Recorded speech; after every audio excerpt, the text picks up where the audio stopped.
may awan Diyos, at sa tulong ng mga taga Maynila, we are going to create a 10-year plan for the city of Manila.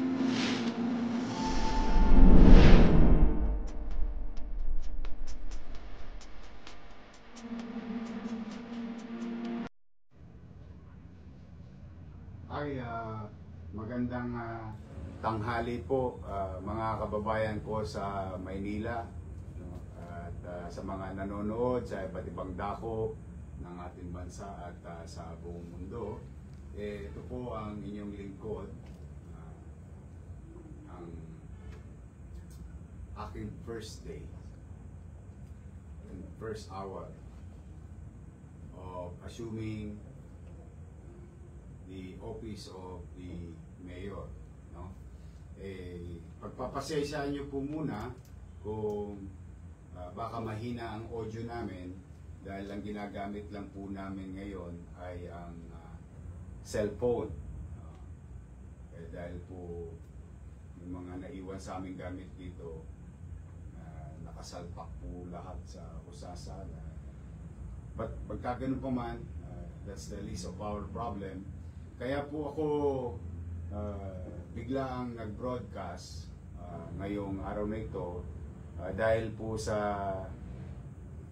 maaring kaharapin ng ating lungsod at mamamayan na kinakaharap na rin natin sa mga nagdaang linggo na malaking problema sa ating komunidad.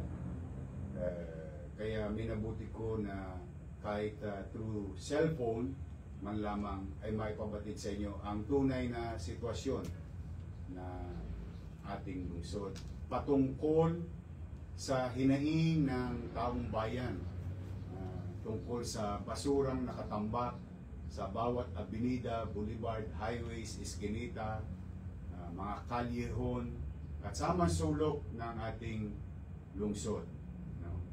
Yung pong nakikita natin problema at ipinarating nyo sa akin problema, yun naman po'y nababasa ko for the past so many weeks. Kaya lamang po, pagpaumanin ninyo, hindi ko naman po yun matugunan, bagamat ako'y hinalal nyo na, sapagkat ngayong oras lamang na ito, ako nagkaroon ng full authority to manage the city and the people. Ayoko naman pong pangunahan yung mga nakaraan sa kanilang dapat gawin sa inyo. Magkaganon pa man, yung pong nakita ninyong suliranin ng basura ay mas mabigat pa pong problema. And I would like to be fair and honest and transparent to you sa mangyayari sa ating mga susunod na oras, araw at linggo. Nakakaharapin nating lahat bilang mga batang Maynila. Ngayon pong alas 12 Gs ng umaga, may malungkot po tayong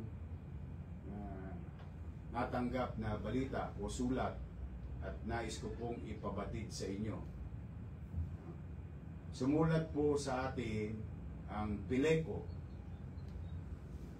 Metro Waste Management.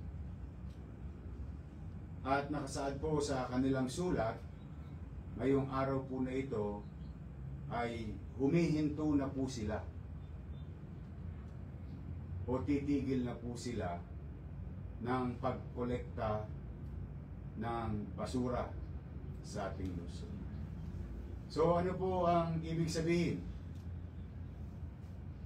Kung kahapon, nung isang araw, nung isang linggo, at ilang linggo nang nakararaan ay tambak ang basura sa mansulok ng ating syudad, ay malamang po sa hindi, titriple pa ho yan dahil wala na pong mag-aakot ng basura.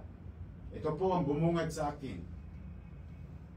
Bukod sa kinakarap natin araw-araw, ito ang unang bumungad sa akin bilang inyong alkalde ng lungsod. Nakasaad po rito, katulad ng nasabi ng PILECO, and let me read it to you. June 30, 2025, Honorable Francisco M. Dumagoso, Mayor City of Manila, Manila City Hall, Ermita. Dear Mayor Dumagoso, this is to inform your good office that we are amenable to a mutually agreed no-fault termination of our contract for garbage collection and disposal services for District 3, 4, 5, and 6 with the City of Manila to take effect June 30, 2025. Today po yun. In this regard, may we seek your assistance in servicing our account. Ito po, ibig sabihin, naniningil na. Ipaliliwanag ko po yan maya-maya. For services thus far rendered in furtherance of our contract, we thank the City of Manila for the opportunity given to us. Thank you, very truly yours, Joey Lee Oliver, President and COO of Pileco. Ang ikalawa pong sulat ay galing naman po sa Metroway Solid Waste Management Corporation. June 30, 2025. Honorable Francisco N. Dumagoso, City Mayor, City Government of Manila, Manila City Hall, A. Villegas Street, Ermita, Manila. Dear Mayor Dumagoso, this to inform you that we have submitted a notice of intent to withdraw from garbage collection and disposal services contract last June 10, 2025 with the previous administration.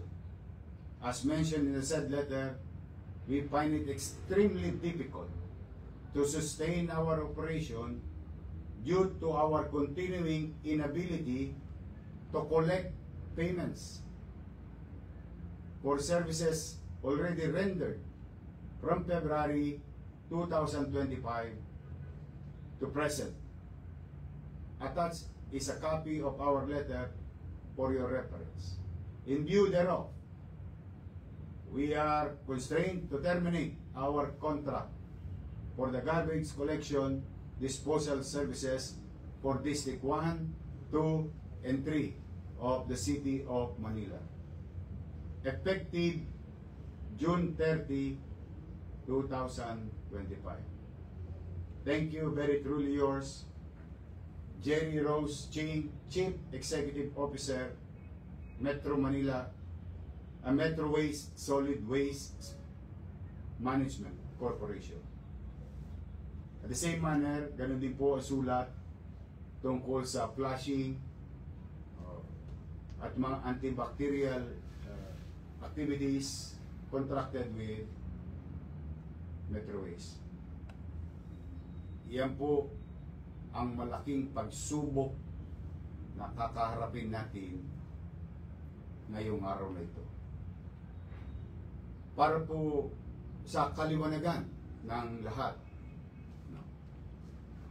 At hindi naman kaila na ang Maynila for so many mayors, for so many decades, ang nagkokolekta ng maayos sa atin at mainam na nagugustuhan ng mamamayan kahit na magpalit-palit ang mga mayor ay ang dating kolektor ng Maynila na Lionel Waste Management.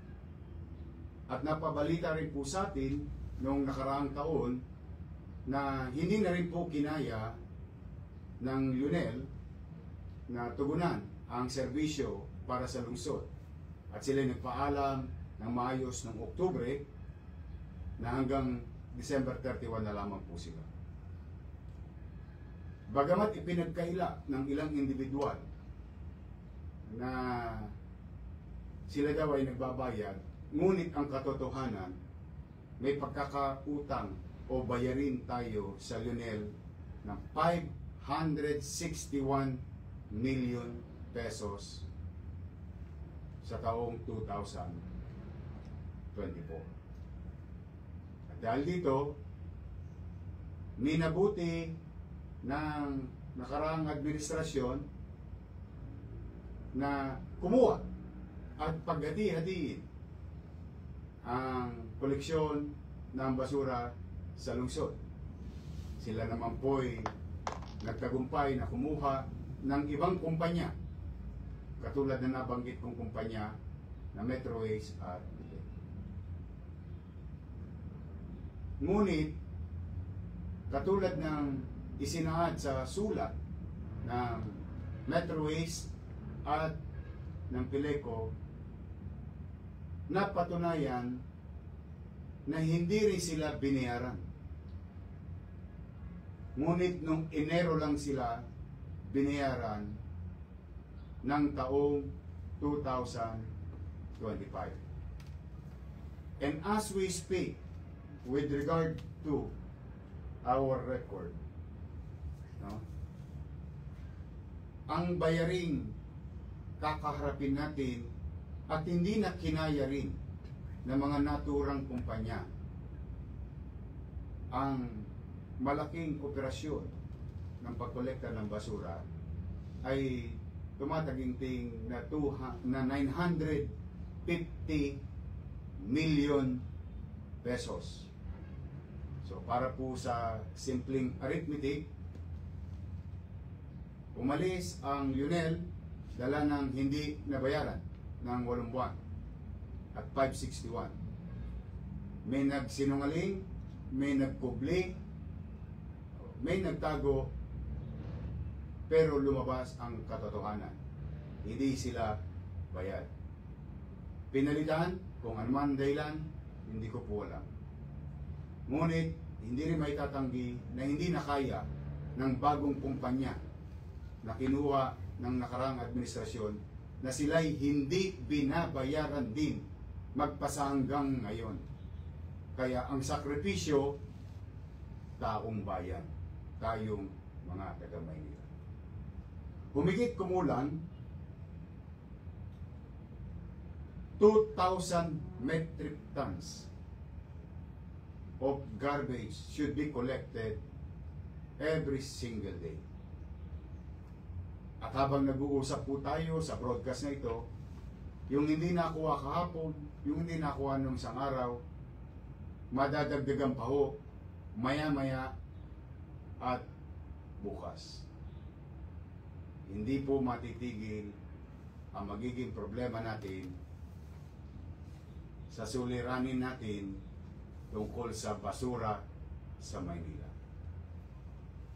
Mga nanay ko, mga tatay ko, mga minamahal ko lolo't lola, at mga batang Maynila, at sa mga taong dumarako sa Maynila araw-araw, gabi-gabi. Now, I'm telling you straight. A few minutes ago, bilang inyong alkalde, buong kababaang loob ako na nakiusap sa Lionel Waste Management for old time's sake. Total, matagal naman silang nagserbisyo at naghahanap buhay sa Maynila. Nakiusap ako sa mga may-ari nito na kung po pwede, hakutin muna nila ang basura ng Maynila ngayong araw na ito ng libre, nang walang gastos sa taxpayers' money. Kasi bukas po malalaan natin kung ano ang sitwasyon ng pananalapi ng ating lungsod. Ayaw ko naman pangunahan ng kabayo. But for now, nakiusap po ako sa kanila. Bakit po? Mas mahalaga sa akin ang kaligtasan at sanidad ng ating lungsod, more than anything else. Ang pagkalat ng basura at pagtambak nito ay maaaring magdulot ng panganib sa mga matatanda natin na mahihina na, sa may mga sakit, sa mga bata, sa mga pagkain kinakain natin na maaaring dapuan ng insekto galing sa mga tambak na basura. Masakit sa mata, masakit sa ilong, at mapanakit sa kalusugan ang ating sitwasyon patungkol sa basura. Matapos ang aming usapan bilang tugon sa sitwasyon ng ating lungsod na problema sa basura, by 2 o'clock this afternoon, the entire resources of UNEL Waste Management will be around in the city of Manila. Iikot po ang mga truck. Kukunin po ang mga basura nang walang gastos sa lungsod ng Maynila. And I spoke. Ako po ay nakipag-ugnayan din agad sa ating DPS, sa ating City Engineering, sa Manila Traffic Parking Bureau, sa lahat ng ahensya at resources ng lokal na pamahalaan to utilize all human resources, equipment, logistics, na hakutin, linisin, paliguan ang buong lungsod ng Maynila. At huwag titigil kahit gabi na hanggang bukas, hanggat sa susunod na araw, until we resolve this dangerous problem. Kaya po, mga nanay, tatay ko, mga lolo't lola ko, mga batang Maynila, pumanatag po kayo. Mabigat po ito. Hindi po ito madali. Pero pumanatag po kayo. May gobyerno na po sa Maynila. We will make sure whatever problems that we are facing right now and we're going to face, we will confront it. We will not point fingers. We will act on the matter. In fact, tomorrow, I'm going to be with the City Council of Manila.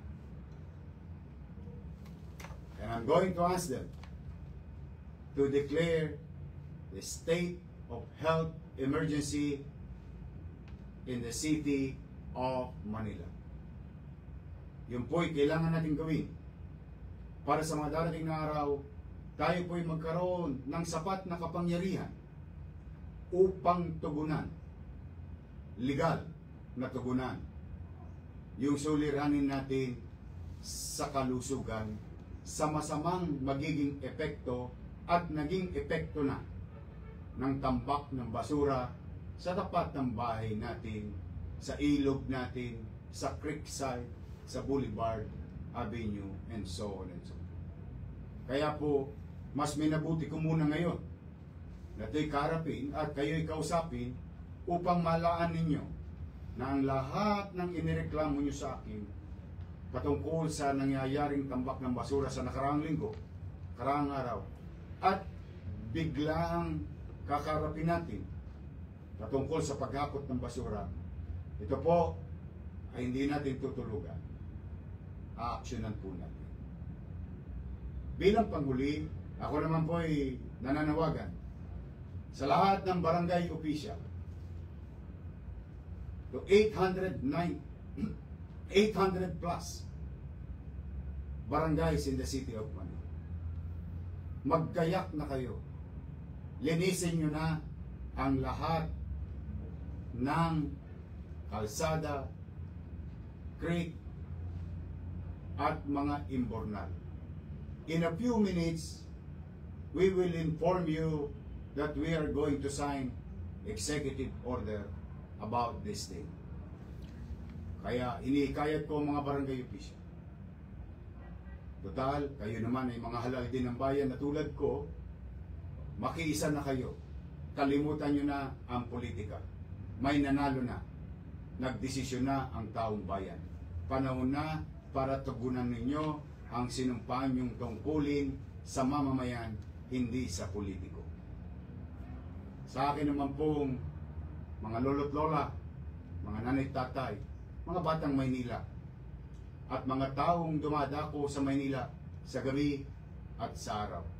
nakikiusap po ako sa inyo. Samahan niyo po kaming maglinis. I'll make sure, hahakutin ko ang basura. Ngunit kung kinakailangang ipadelay nyo ng konti, kahit saglit man lamang, na iloob nyo muna sa inyong mga tahanan o bahay o negosyo ang inyong basura habang kinukolekta ko ang basura sa kalsada until we normalize the collection of garbage in the city of Manila. Nakikiusap po ako sa inyo.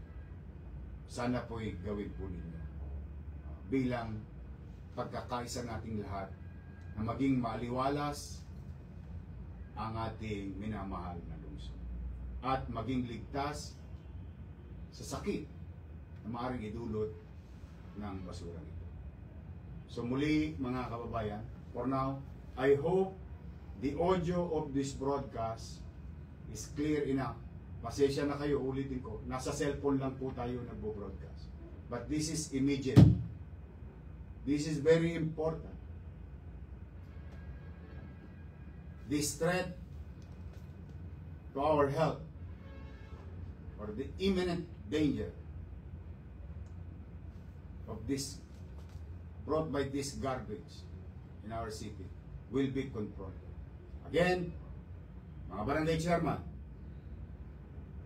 mga empleyado ng siyudad ng Maynila na nabanggit kong ahensya, at nais ko na rin kunin ng pagkakataon sa MMDA kung kayo'y nakikinig po ngayon. Tulungan niyo po kami sa Maynila. Muli, maraming salamat. Pumanatag kayo.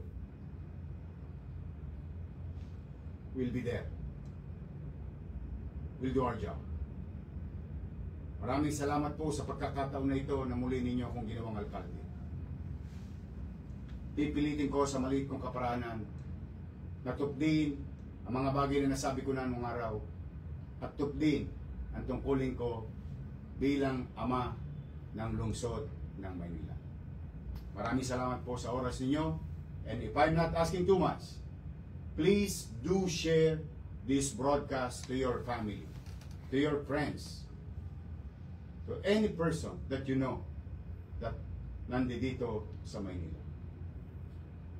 Mag-ingat po kayo, mahal na mahal ko po kayong lahat. Pagpalain nawa tayo ng Kung May Kapal. Manila, God first. Thank you.